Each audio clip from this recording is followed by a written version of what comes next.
Hello everyone, সবাই কেমন আছেন? আশা করি সবাই ভালো আছেন এবং আমিও ভালো আছি আলহামদুলিল্লাহ। আজকে সকালটা খুব সুন্দর। সবাইকে শুভ সকাল।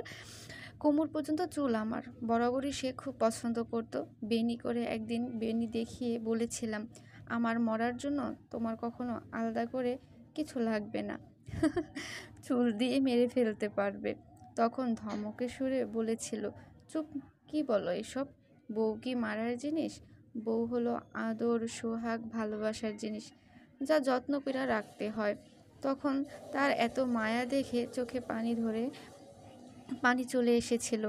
আর আজ যখন ঝগড়ার এক পর্যায়ে গিয়ে সত্যি আমার চুল দিয়ে গলায় ফাঁস দিয়ে ধরলো, সেদিনের মতো আজও চোখ দিয়ে পানির বদলে রক্ত বের হতে লাগলো।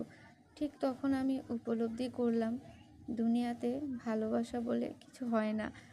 আমি বিশ্বাস করলাম কেউ ভালোবাসে না, কেউ না। সেদিন আমি বুঝলাম, সবাই প্রয়োজনের তাগিদে, স্বার্থের খাতিরে কেবল ভালোবাসা দেখায়। কেউ ভালোবাসে না, কেউ ভালোবেসে ভালো রাখে না। সবাই শুধু মুখেই বলে ভালোবাসি।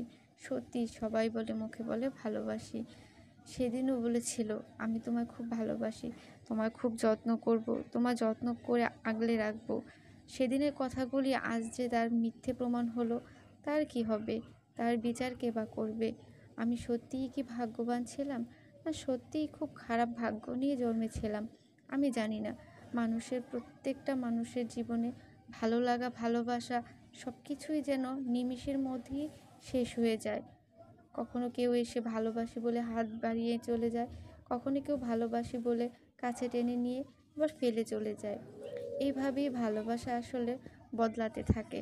মানুষ বদলায়, কারণে অকারণেও বদলায়, কিন্তু এমন ভালোবাসা বদলাতে পারে, সেটা আমার বিশ্বাসের বাইরে ছিল, ধারণার বাহিরে ছিল।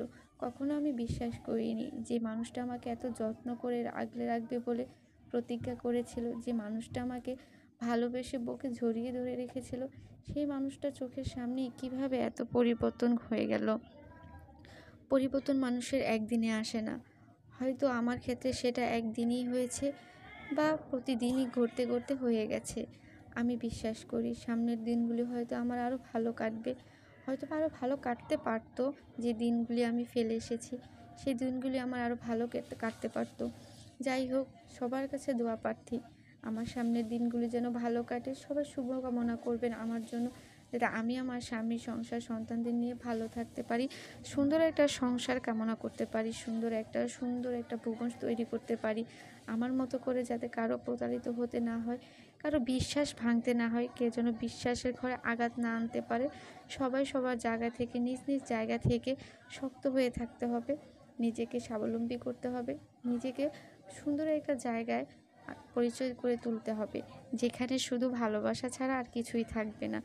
আজকের ভিডিওটা যদি আপনাদের কাছে ভালো লেগে থাকে, তাহলে অবশ্যই একটা লাইক করে দিবেন আর কমেন্ট করে জানাবেন আমার আজকের এই গল্পটা আপনাদের কাছে কেমন লেগেছে। ভালো থাকবেন সবাই, সুস্থ থাকবেন, ফলো করে পাশে থাকবেন। আল্লাহ হাফেজ।